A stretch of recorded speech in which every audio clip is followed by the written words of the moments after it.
High of 52 points. Michael Jordan working against Dennis Johnson. Clock running down. 3 seconds. Three-point shot. No good. And a foul. Late sweep. A foul against Kevin McHale has been called by Middleton with no time showing on the clock. Kevin McHale can't believe it. Here's Kevin coming all the way, and we didn't see what actually happened, but players do fake the foul. He can tie it up here and send the game in overtime. No time remaining. Overtime in game 2 of our best of 5 first round NBA playoff. Michael Jordan with 54 points, a career high. Yo, what's good, people? We back, right?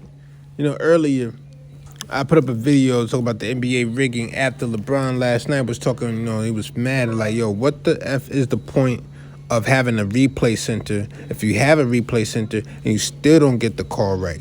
And I'm like, yo, the reason for the replay, I'm going to let people know, the reason for the replay center is to rig games for the Vegas betting line. It is not to get the right call.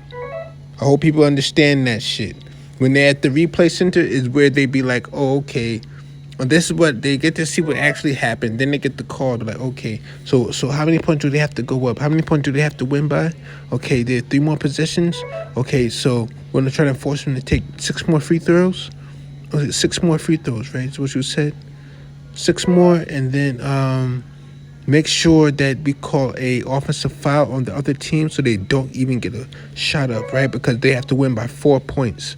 Right, that's the line. Okay, that is the point of the replay center. It is not to get the right call. I hope you understand this shit. In the beginning of this video, I put up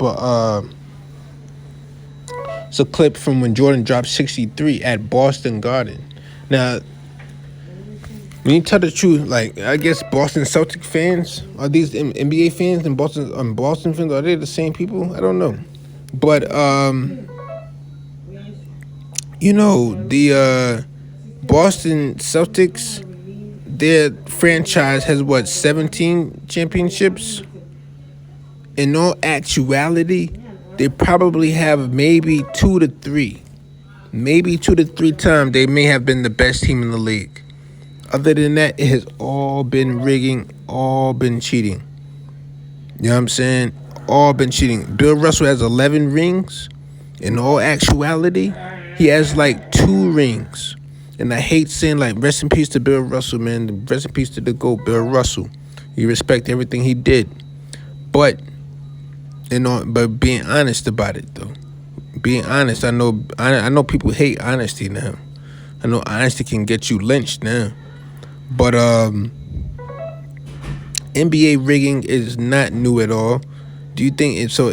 You see that this is what Jordan had to deal with on the come up. You trust me. There's a reason why Jordan was not able to get past these Eastern Conference powerhouses until Scottie Pippen became an All-Star. You think that's just by happenstance? You think that's just player development? No. Like, this is millions and billions of dollars on the line. You think we're gonna leave it up to a fair game, a good game? Because that's what the Jordan LeBron debate has brought me to do. Like, you know, because I can't diminish either one of their legacies or what they have done on the court. I can't do it. I can't. I'm sorry, I can't.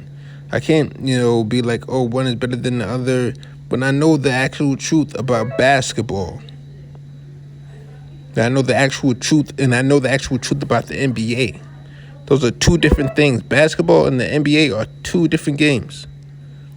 But people don't understand that shit. You know what I'm saying? They think it's all some cute shit. You know what I'm saying? Because that's what the NBA sells to you. You know what I'm saying? The NBA, we're holding them under fire because they've been giving us this bullshit product for years. And they keep getting further and further away from actuality. When Jordan is winning championships, yeah, there is rigging going on. Trust me, yes, there is rigging going on in Jordan's favor. Yes. I don't know about magnetic rims. That's why I discount the whole Golden State Warrior franchise. The whole Golden State Warrior, their whole dynasty, I discredit that whole shit. That whole shit though is like their 4 rings are equal to like 2, maybe 1, maybe 2 of LeBron's rings. That's how I look at the Golden State Warriors. They look like, they got some flea market shit in there. They look like they got a cubic zirconia ring that kind of be fooling you. So the truth about Boston, right? Boston is known for rigging. Boston is known for playing dirty. Even going back to when Danny Ainge was biting off Kareem Abdul-Jabbar's nipples. Pause. But that's what he did. That's how filthy and egregious he was. But even going back to that, right? That's the dirty play. The elbows, it's all just the dirty play. They never got the calls called on them because, and the deal was to make sure that their best players are on the court. Right? So what about the dead spots on the floor? I do remember seeing this Isaiah Thomas interview where he talked about the dead spots on the floor where, you go to ball, if you play ball in some of these gyms before, especially back in the days, you be dribbling, you dribble, and then you get to one spot on the floor, it's like, oh damn, the ball just don't bounce up. You bounce on this spot on this floor and the ball just start rolling. There were professional teams with dead spots on the floor, and they all just happened to be white. Boston had the most dead spots on the floor, and the thing about it is that their team practiced around those dead spots, so everybody knew where the dead spots was. The only people who didn't know where the dead spots was the opponents. That's why they had such an advantage.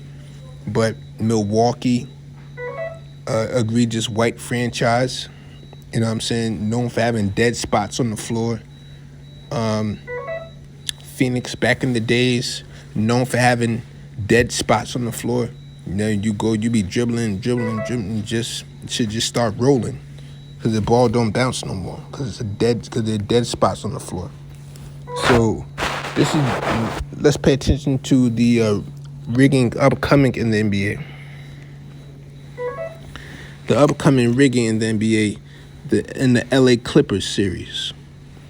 We got to pay attention to the rigging in the LA Clippers series because the LA Clippers have a stadium that's set to open in Inglewood, California next season. I remember in 2020, I did a report on this. Not a report, sounding like one of them.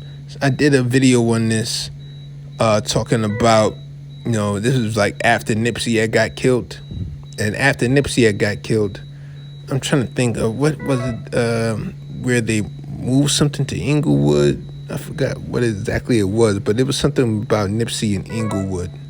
I forgot exactly what it was, but just know now, the Clippers have a stadium about to open up in Inglewood next season. Do you think that the NBA wants the team that they just spent billions of dollars on a new stadium? They just spent billions of dollars on a new stadium. Do you think that they want that team getting eliminated in the first round? Do you think they, or do you believe all the talk that they did about James Harden? Because if you do, then the rigging seems a little obvious. You get what I'm saying? If you don't, it don't seem obvious. But it's clear now that these moves like this are where a lot of the major rigging happens. You know what I'm saying? The Clippers about to have a stadium open up next season, and then they just happen to blow out the Mavericks after Luka is known to give them problems. So because I'm not going for them having they got three former MVPs on one team. And all that. I'm not going for all that. All that seems cap. But I just think that the rigging in the Clippers series is going to be very obvious. Let's see if the NBA tries to rig I mean, not tries to, they're going to. But let's see how much the NBA rigs the Clippers and Mavericks series after this. But I'm gonna go and get out of here, man. I'm out. Salute.